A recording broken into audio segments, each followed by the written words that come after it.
Welcome to where I live. Welcome to Norway. This is my overview or review of the Hilleberg Niak 1.5, the 2016 version of the Niak. It's from Hilleberg, as you can see here. There are 3 logos, no less.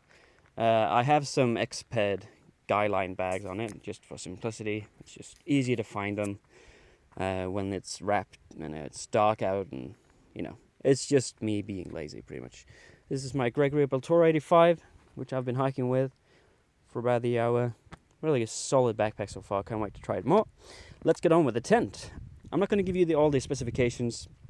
It's really light and solid tent. I'll put the actual fabrics and whatnot in the description if you want. Or just go to Hilleberg's site and have everything there. This is the vestibule. As you can see, one of the doors are now opened.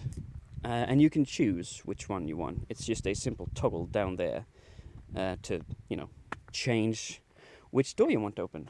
Or both. You can do both and have a fantastic view and insane amount of ventilation. So, it is a 2-pole construction tent. Really fast and easy to put up. I haven't guided out at all, which on a day like this, you pretty much wouldn't have to. It takes about 2 minutes maybe to put up. Less if you've done it a few times. It's so easy to set up, and you just peg out the vestibule, and that's pretty much it. There's also a part of the ventilation on the back that you can peg out for extra ventilation, but this is the bare minimum, and it's really fast to do. So, on the topic of ventilation, there's an arcing fly sheet on this side. There's a wasp as well, so we'll get out of that, which is mirrored on the other side here. And on the back, there's a guy line that, when it's pegged out, really helps with the ventilation. And I know what you're thinking. You're seeing parts of the inner tent. But let me assure you, that really doesn't matter. It has a really tall bathtub construction, and if I put my hand down, to the ground, or next to it here, it's about the height of my entire hand. It's really good stuff, which keeps the water out. So even if you were at an angle, if that is your last resort, if you had to sleep on an angle like this, which you probably shouldn't, and it was exposed, the actual bathtub here goes way up. So even if the water would rain sideways and hit this, it doesn't matter. I also have the footprint attached. I really like that when I'm sleeping on rocky places like this, or I just like it in general to keep more condensation out. But it doesn't cover the vestibule area, which has its pros and cons. It does tend to keep condensation out, but if you have really wet gear or anything, you put that on there, it's just gonna make the footprint wet. So the vestibule itself is large enough to fit this bag. It is also large enough to fit the entire Fjällräven Kajka 85 liter inside pretty much one of these. I've had no problems walking in and out of the tent with a large backpack like that. And the Kajka 85 is large. Make no mistake about that. So, let's just see here. Oh yeah, before I go inside the tent and just try and show you the size of it, there is another zipper.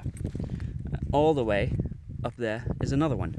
So, if you want, you can pull it down to have it closed, and you can open it from the top and have ventilation going out. You can do that from both the inside and outside of the tent. You just run your zipper, both of them, all the way up there and open them up. If there's lots of mosquitoes or something that you don't want to get on you, you can just make a tiny hole here, put your hand through, open up here, and ventilate out here, both to let insects out and, ventilate, which is the main reason you would do that. So, let's just try and do this with one hand as good as we can. let's change the hand. Okay, there we go. Now this can be almost pulled back to the end. There's even a toggle there to put the mesh. So really good stuff. You can have all the ventilation you want. I also have a Exped gear loft in here, really inexpensive, and it's really good. You can have two, separate places here to put things, or you can take this one off, the toggle here, and have a large one, but it'll hang fairly low, so sitting directly under it won't be the best thing ever.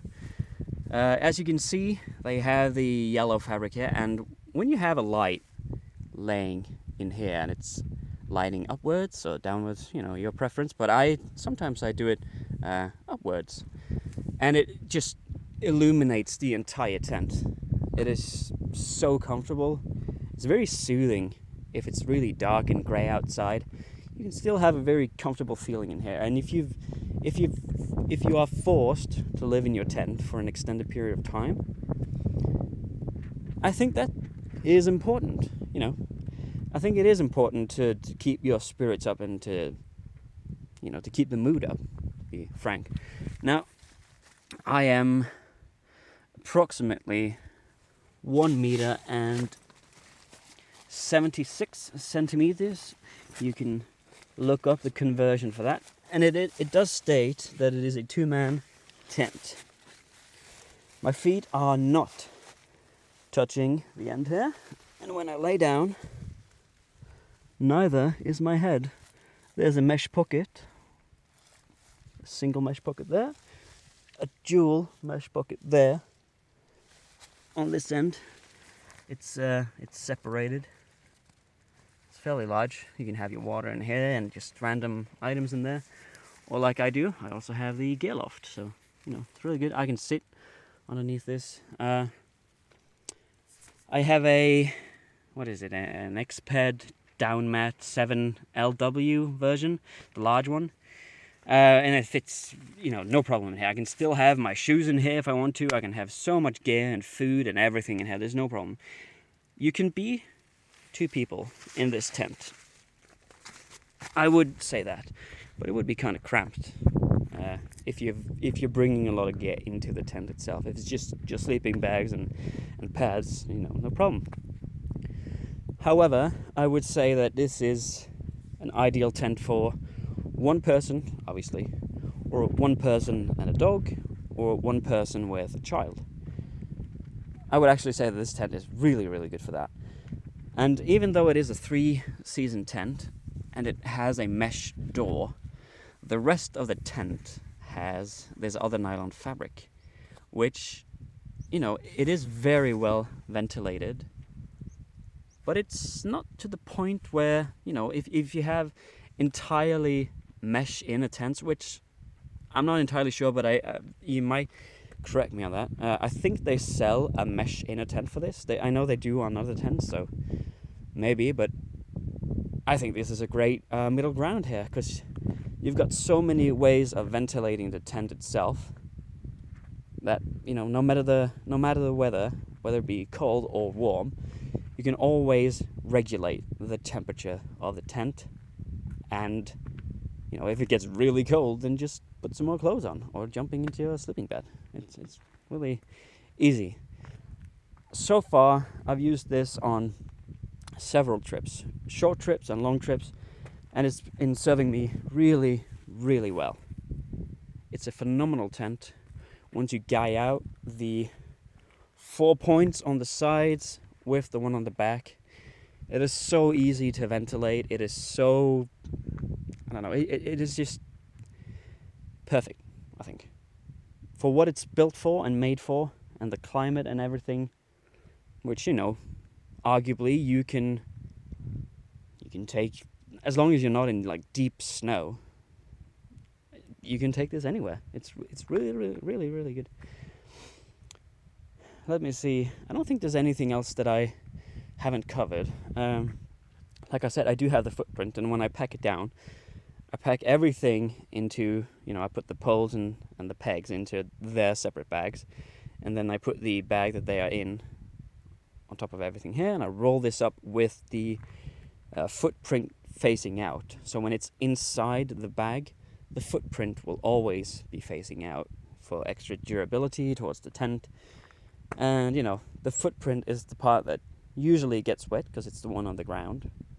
And you know, for ventilation. It's really good. Love this tent. It's very simple. If you have any questions regarding this tent, feel free to ask me in the comment section. This has been Vanderfalk.